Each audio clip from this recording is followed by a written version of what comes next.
is Fernando. I'm the Chief Revenue Officer for EverC, and with me, I'm Quincy Faison. I'm the CEO of Bonanza.com.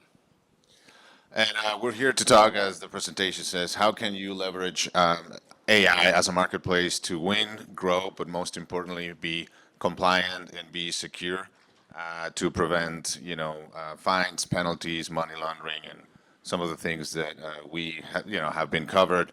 If you attended Erin West presentation, you know exactly what we're talking about. All right. So one of the things that with marketplaces, expected to be 60% of the commerce by 2029, 2030. What's happening is they grow. It's great for the economy, but it's also a great playing field for organized crime to actually commit, criminal activities and be able to actually flow the system with counterfeit, pirates, and things that basically are used to fund bad things as human trafficking, terrorism, and things that shouldn't be available. So when you look at some of the expected, you're talking about trillions of dollars actually that are being funded through these activities in general. So definitely something that gives reason for organizations like this, events like this, where the industry comes together and figures out how we can actually do something about it. One of the things you can notice lately is we're all over the map a little bit with regulation. Europe is driving a lot and very tight on it. The US is having a challenging moment right now because at the state level, you have certain states who are very tight on it. But at the federal level, we have an administration that currently is a little bit more lax on how they're going about, right? So that creates a challenge as a marketplace on how do we deal with this? How do we adapt to it? How are we managing with certain powers being enforcing some of it being a little more lax? And for us, the response is basically you need to leverage technology to be able to advance into this complex environment we're going into.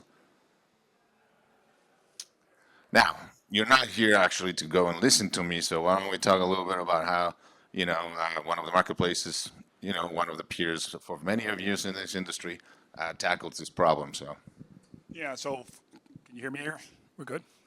So from my perspective, we took over Bonanza about 2.5 years ago, and I had no idea what I was getting myself into. And what we found in those last two charts, going from 2 trillion to 8 trillion, the criminals are growing faster than us, right? So we got to be able to adapt, and we got to be able to adapt quickly. As far as regulations are concerned, if we have deregulation at the Fed level and it's driven to the state, for a small marketplace for us, that means we might now have to manage 50 different regulatory bodies, right? And how do we do that? And how do we stay in business and being able to do that? So on this chart, we had a low barrier of entry for sellers coming into our community, right? We didn't do a lot of background check. We didn't charge. Everything was free, and that caused issues down the road. Receiving notices from brands. I think when we first took over, we were getting probably 5 or 6 notices every day from Nike, from a lot of global brands because we had products on our marketplace that were counterfeit or they were not authorized to sell that particular brand, which created a problem for us. And each time that comes up, that's a potential of $30,000 to $40,000 worth of legal fees. And again, for a small marketplace, we can't afford to be spending money on frivolous lawsuits that really were not affected by us, right? We didn't cause it. And then finally is really about the brand. The way our marketplace operates, a lot of times the transaction being between the seller and the buyer, we're kind of out of it from a financial standpoint, but we learned quickly through the Uber situation that we can't just wash our hands with it, right? So we're allowing bad sellers, we're allowing bad buyers to start to erode our brand, and something we had to do. All right, so again, as a small marketplace, we really have to leverage technology to be able to compete against the Etsy's of the world, the eBays of the world, and have a safe platform for both buyers and sellers. And our mission is really simple, right? We really want to have a one-on-one relationship with our seller community. A lot of times people see it as a customer-supplier type relationship. We really want it to be more of a partnership, right? So we're not their vendor.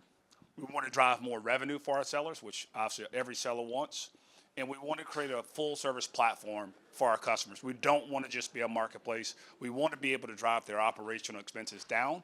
So again, not just selling on Bonanza, not just selling on eBay or what have you. We want to be a part of their entire business to drive their costs down and really drive entrepreneurial type of solutions to the entrepreneur, right? Or enterprise solutions to the entrepreneur. And obviously, we want to go global.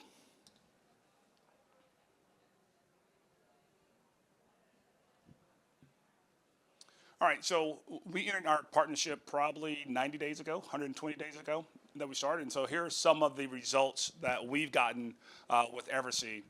The first one is really identifying potential risk and violations that currently are manual and that we weren't catching.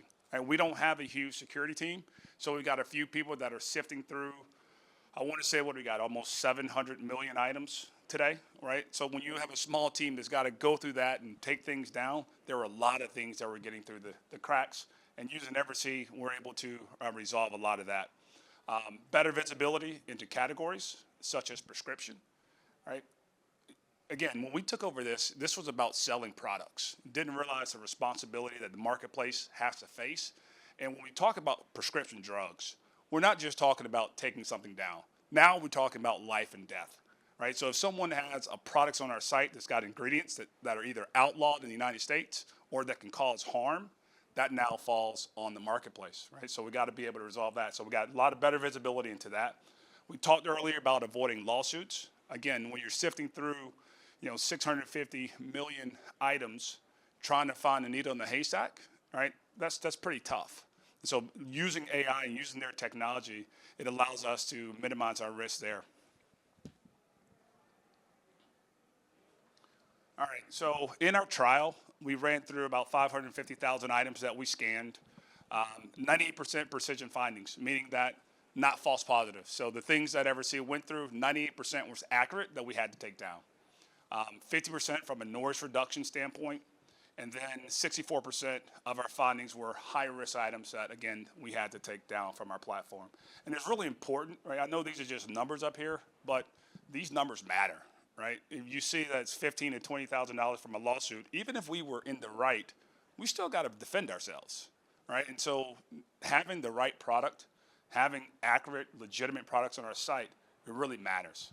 And not just from a financial standpoint, but it's also creating an environment for the buyer community that feels safe buying things on our site, and then from a seller community, because our sellers only sell based upon our reputation. And so we can keep our reputation up, our sellers will sell more products. I spoke about this, right? So what are the issues and the risks with prescription drugs? Obviously, there's a lot of things that are prohibited from the card networks. The last thing we want to do is get shut down by Visa and MasterCard because we have illegal products on our site. Safety hazard, potential harm, and even death. I mentioned that earlier. It's life and death scenarios. And then fines and then ruining our reputation. So if you can hear, there's a theme on this, right? Legal, financial, and reputation. And that's what, when we engage EverC, that's really what we're trying to solve within this being a small marketplace that we are. All right, trademark and media, right? The brands, making sure that the folks that are selling our site are actually authorized from the brands to sell on our site. And then more importantly, making sure that it's legitimate products and not counterfeit. We do have an influx of other countries that are putting things on our site, and we want to make sure they're authorized and that they're actually real products that our consumers are buying. So as you heard, Quincy's talking about the challenges, he's facing as a small marketplace. The smaller, the bigger, it doesn't matter. It's a challenge that anybody in this space will face, right? Now, why do you need AI to be successful these days? In all reality, it's a game of scalability. It's a game of how technology is becoming more and more leveraged to do bad stuff. Like if you look at synthetic IDs, pictures, and things, it's becoming way more complicated and difficult for marketplaces to actually identify any of these violations. So the only way you can tackle AI and how it's being leveraged by criminals is actually using it as the forefront of your defense system, right? So this is why for us, AI and LLMs, we've been leveraging things since actually J and I became a thing. As a company, we realized that we had to be on front of it and get ahead of it, and we did. So we leveraged that for all of our solutions and models and the categories we build. And from a scalability perspective, we have clients who sends us up to billions of listings on a yearly basis, and they expect the decision very quick, and we actually are able to provide that. So, but we truly believe this is a problem that needs to be tackled front-end technology, AI, and then humans and experts behind it to make sure that actually it's being leveraged, implemented, and regulated accurately. The technology can be really good, but we still need to be behind the categories. What's the IP infringements? What are the things that matter to all of you? So you need a set of experts to run the machine, but actually we believe that today no marketplace cannot afford to actually be driving innovation in this on this end. So summarizing a little bit what I just talked, and we can go into the questions, is through all these models, this is what we've achieved. You listened from a client. It's not something we're coming up with. All of our clients have a very high level of accuracy in identifying the risks. We've mitigated a significant amount of losses, prevented lawsuits, and actually tackle all kinds of problems from helping them bring down rings from human trafficking. We just went through one about 2 weeks ago. To basically being in good terms with the card schemes, being in good terms with the market, and keeping the reputation. So we truly believe that we are a core partner for your success, for your growth, and we're looking forward to definitely having that with anybody here. So again, forefront, AI experts and partnership among the industry is what we believe is going to help us navigate and solve the problems like what Aaron was presenting this morning. So.